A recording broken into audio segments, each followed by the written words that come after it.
I think instead of doing the more creative things, you'll just add in other business-related things. Like real estate is very different than your day-to-day business. Right. Most of your day-to-day business. Sure. But it's, for you, that's almost like I enjoy it, yeah. It's kind of like a hobby almost. But and so everybody's like, well, how'd you find this deal? I'm like, well, I don't know. I've been watching this area for 18 months or 12 months here. And then I just bought a property. I don't want to say it fell in my lap, but this is the thing. Like you work on things with intention, and I think you speak things into existence, but it's also about speaking things so other people know your intentions, right? Yeah. And we had a house that we almost bought in June of 2010, and for whatever reason, it was for sale. And then the couple pulled it off the market, and they decided not to sell it. And last Friday, the husband passed, and anyway, the property came up for sale. And it was one of the areas that I'm watching, one of the areas that I'm acquiring properties in. And so, it landed at my doorstep, obviously 11 years in the making, but it still landed at my doorstep, and I had to move heaven and earth to lock the deal down very quickly because the market's stupid right now. Yeah. But, it's just like those things. I've got markets that I've been watching for a year. I've got properties I've been watching for several years. Well, we've got I don't know if we can speak about it, but we've got some property that you and I've been watching, that has a lot of acreage, and we've got multiple uses that we've been watching off and on for a long time. And so everybody's like, what I'm looking for is a problem, or I'm looking for something that's set. I'm looking for very unique things so there's something that solves a problem that I'm trying to solve. Like maybe it's very specific rental, vacation rental. I like luxury. I like you can have a trailer sitting on the most beautiful mountaintop with the best view, and that trailer will bring the world, right? Yeah. Because the home on it is not what's important. The real estate.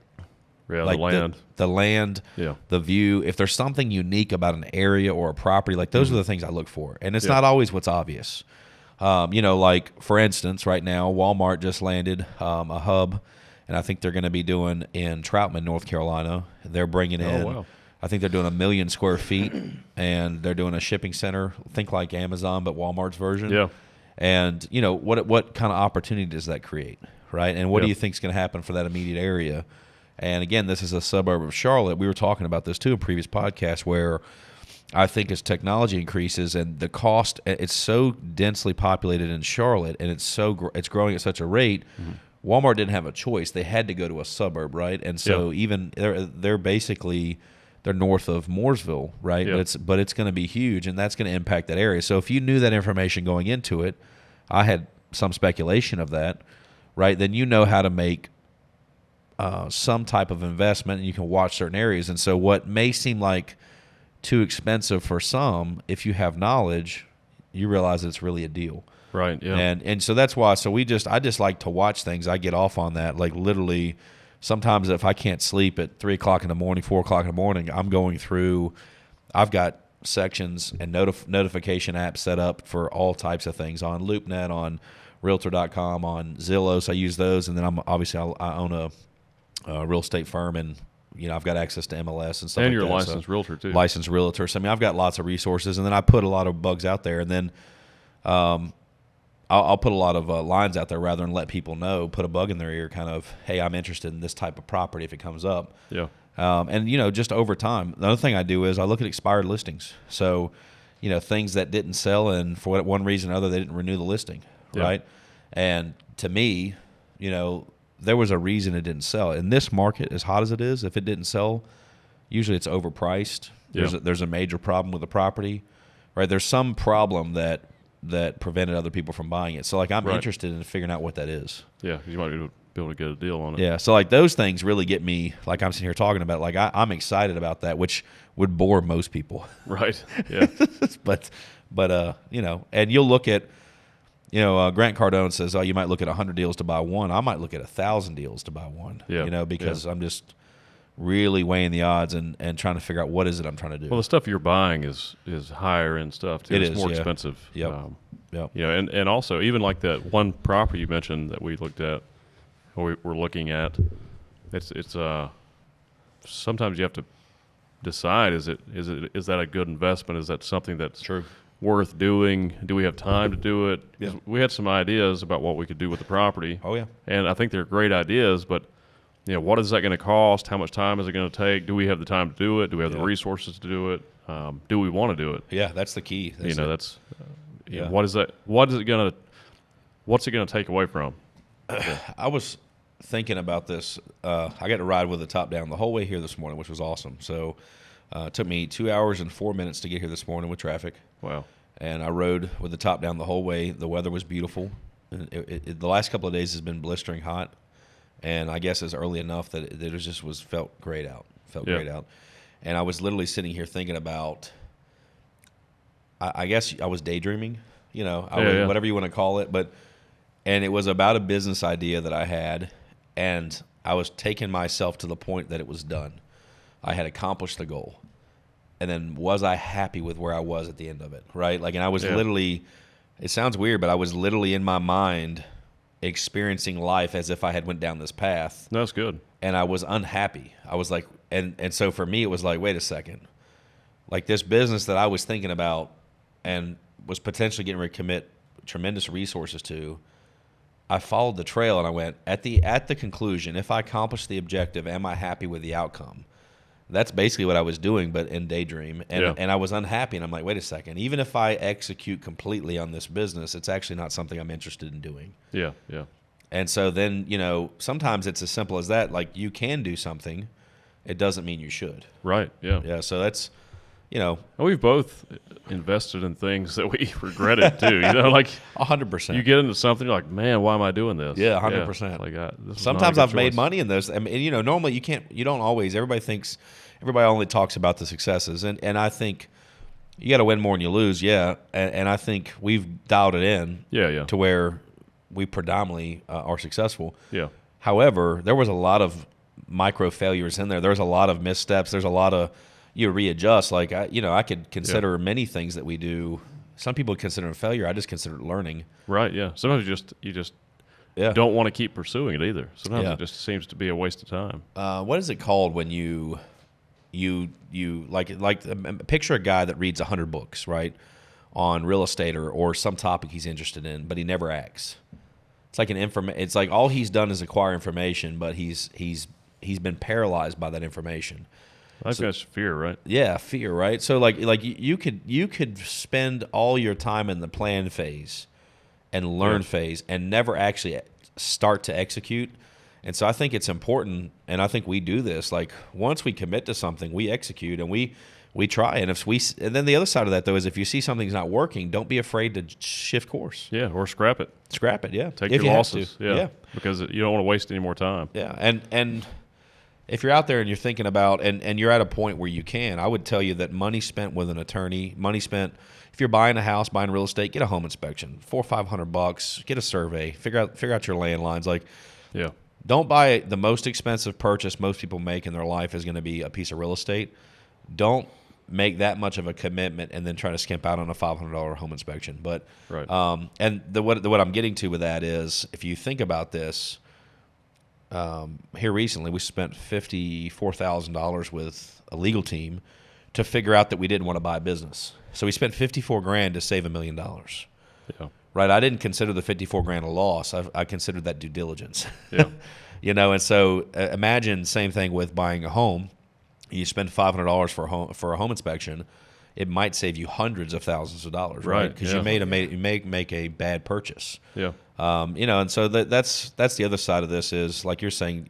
At some point, if something's not working, you've got the cost to continue it not working. Yeah. And usually less cost to just close it. And another thing too, if you want to do something and you do all the research and all the I guess the pre-work to figure out how to what's the word? How to initiate or start this new business or new venture or whatever it is. There's a couple things that can happen. One thing, a lot of people just get afraid because there's always a risk of failure and there's always a risk of loss with any business. That's part of being an entrepreneur. You have to be willing to make sacrifices and take chances. And some people just aren't cut out for that. Like some people just don't want to lose. so they won't ever, take the leap. But there's another thing that happens, sort of a phenomenon where some people will do all the work, all the groundwork to educate themselves and learn about the opportunity and learn about the business, decide they want to do the business, and they get real excited about it, but then they never do it because they've already rewarded themselves by just having the idea. Right. It's like they're getting this big dopamine hit from just having this good idea and doing all this research. Yeah. And thinking about doing it. They maybe even envisioning themselves doing that business, but they never execute the business because they've already been rewarded in their mind. Yeah. And that's I think that happens a lot. Actually, I think I've seen that many times. Yeah. And there's another thing where people will start the business and they start doing really well. They have a lot of success really quick, maybe too fast. And then the fear sets in, and it scares them, and they get distracted. They do something else, and then that business fails because they ran away from it. They ran away from the success. We've seen that happen. Oh, 100%. A lot of people. I feel like they. I always say what pays you today may not pay you tomorrow. So you should always plant seeds for the future, right? You should always be doing that. However, if X pays you, if this widget, if you and I are in the water business and this is what pays us, you can't neglect this completely, right? This is what drives everything. Yeah. But I've seen that many times, and maybe it is fear. Like people have the thing that pays them, right, and that they were successful with, but they want this other thing that's unproven. Yeah, that's true. And they take all their time, energy, and effort and put it into that. I imagine something that's kind of hard is picking like the right people to run things. Like you get something and you get it going well, maybe yourself, but you've got to do other things. And so finding somebody to do that it's probably not the easiest thing in the world. You can find people that are, I guess, skilled and, that can kind of fit. But I imagine that can be problematic. It's one of the hardest. Yeah. I think the problem is I think people are sold so much shit. Right. From coworkers, from friends, from employers. Yeah. That they either don't believe in you or they don't believe in themselves that they can do it. Right. And we deal with this a lot. Like we keep our word on our side, and I think we set very fair expectations about what we expect, one. Right. But what you're also capable of accomplishing over time. Right. Yeah. And I think people will self-destruct. I think that it comes back to that fear thing. Even if what we're saying is right, they're either unwilling to make the commitment, what it takes, the sacrifice, or they're scared by it. Yeah. I mean, I think that's part of it. And some of it's human nature. Some of it's their personal beliefs. Right. Some of these things are thoughts that they've been taught since they were a child. I mean, yeah, it's a complex issue. I've got people, we've got staff that, I won't say who, but I mean, more than one that make six figures a year. Right. That I would say by other people's standards would say that these people, they're hardworking, they're honest, they're ethical, they're moral. They are willing to sacrifice. I think that people that didn't know them wouldn't think they made $30,000 a year. Right. Right. Right. But they've got spouses or girlfriends or significant others that would prefer that they made $35,000-$40,000 a year, but they worked a 9 to 5. Right. Right, with paid with state holidays and federal holidays and paid vacations, right? So that's what we're used to. Yeah. Yeah. So I think too, some of that can be conflict with who you choose to spend your life with. True. Very true. It's like if you want to, I think if you're in a relationship, you should probably have these types of conversations with them. Yeah. Instead of making a unilateral decision for a new job or a new career, you probably should have a conversation at home and say, hey, this is how it's going to impact our family, our relationship. Right. Yeah. I think that's important. Oh, yeah. Because we've seen that too. Yeah. And nothing like, definitely not, in my own relationship, I always say that 95% of the problems are from me and only 5% was my wife. Right. And that it's probably more like 98% me and 2% her. But either way, I think if you're, and she doesn't do this, but let's say if I was gone, I travel all the time. This has been the standard our entire relationship. Right. That's all she knows. But if I was gone, and every time I was gone, I had to deal with a major argument or a blow up or someone attacking me, right, for sacrificing, right, that would make it that much more challenging. And then add into the mix having children, using them as political or footballs, basically. Right. Yeah. You know, I think that would make it so much harder to succeed. And I know people that are dealing with that. Right. Well, that's why people that want to be entrepreneurs, they need to understand that if you make that choice to start that company or whatever the endeavor is, it's there will be sacrifices if you want it to be successful, 100%. and you can't. It's not like if you have some family thing come up and your family gets mad at you for not going to it. Who's going to run the business? Yeah, Who's going to take care of the issues that need to be handled? Like you have to.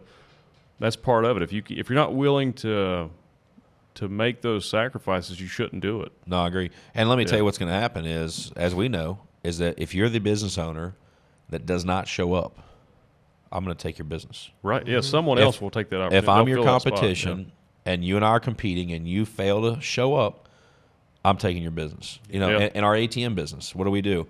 One of the ways that you get ATMs is you walk into an ATM, you walk into a gas station, you see an ATM that says out of order, right? Or it looks dirty, or it's in disrepair, or it doesn't have a receipt printer, or the employee says, yeah, that thing's always out of order, right? Now, there's a problem, which somebody's not taking care of. Right. It creates opportunity. So then you're just like, hey, I got one that will never be out of order. Yeah, exactly. And if I own the local grocery store, the local restaurant, the local whatever, the local gas station, and all my staff calls out because they've got whatever, COVID, flu, pneumonia, it doesn't matter, pick your poison, and I choose not to go in, I'm just like, I'll just leave the gas station closed. Well, guess what? There's competition. Your clients, you know what? Maybe they felt at home at your station, but now you being closed gives your competition an opportunity to earn the business of that client. Right, yeah.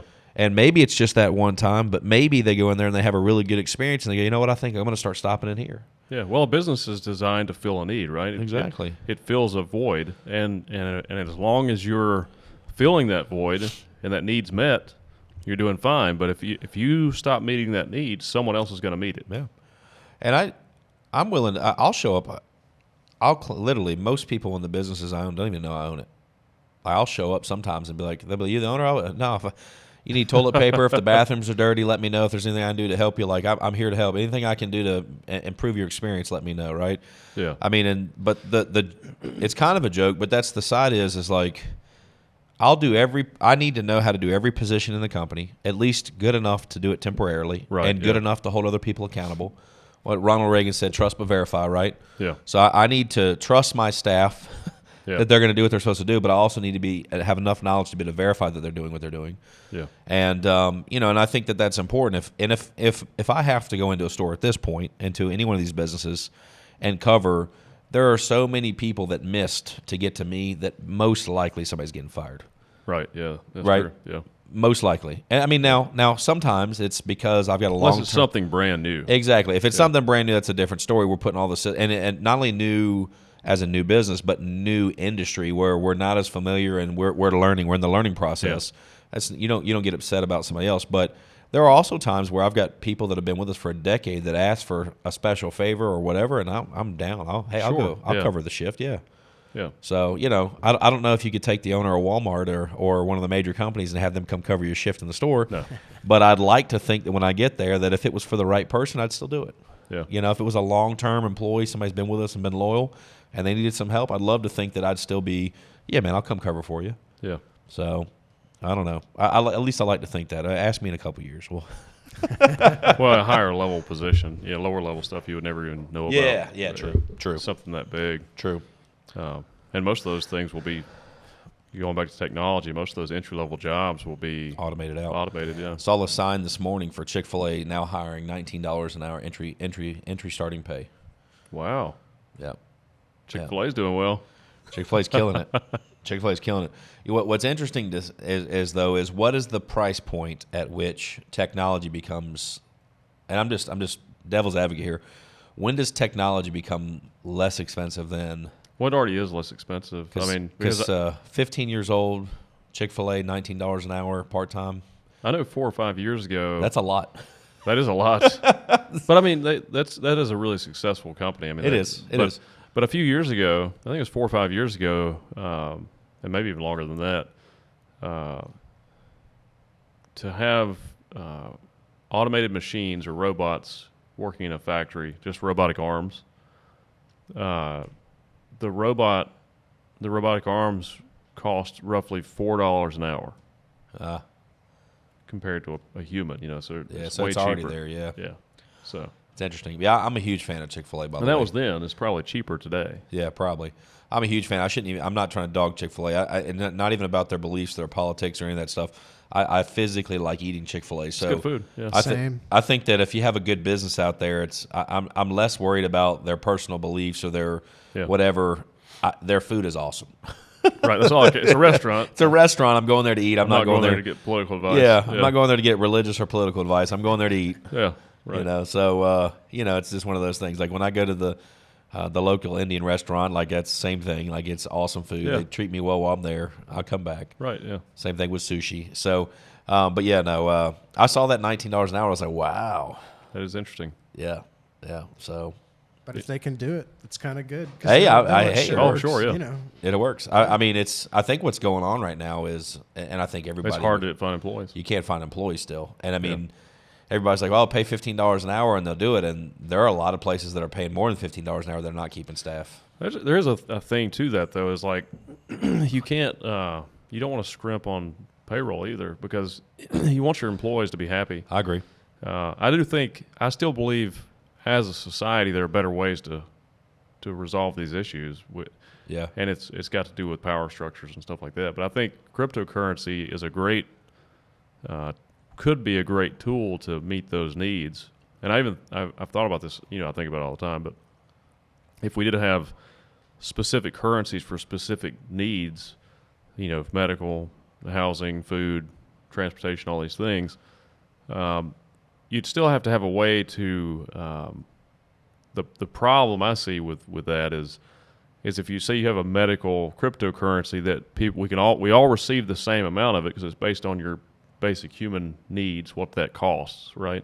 So we all receive the same amount, so we all have all the health care we need. But when you use that currency to pay for your medical needs, how do they use that currency for their regular needs? Like that doctor is still going to be paid, the hospital's still a business, it gets paid. So there has to be some type of exchange for it. Yeah. And what I was thinking is that actually if we did this, and you tell me what you think about it, but and I'm not an economist, but if we did something like this, it seems like these currencies based on individuals would actually become more valuable than our regular currency. So maybe we could start basing a large portion of our fiat currency on these other currencies too, because they become a part of the economy, right? Yeah. So they would actually increase the fiat currency's value. And then maybe you would have a thing set up where if you are in the medical profession or one of these professions that those currencies apply to, then you have an ability to exchange that for fiat currency. So then it's like because it'd be similar to the way loans work, right? Because you have if the bank loans out $1 million, or if they have 100,000, they can loan out $1 million, right? Right. So I think it's 10-1. So it could even work along those lines. It's a complex issue, but I'm confident there's a solution to it, and that's not undoable. Mm.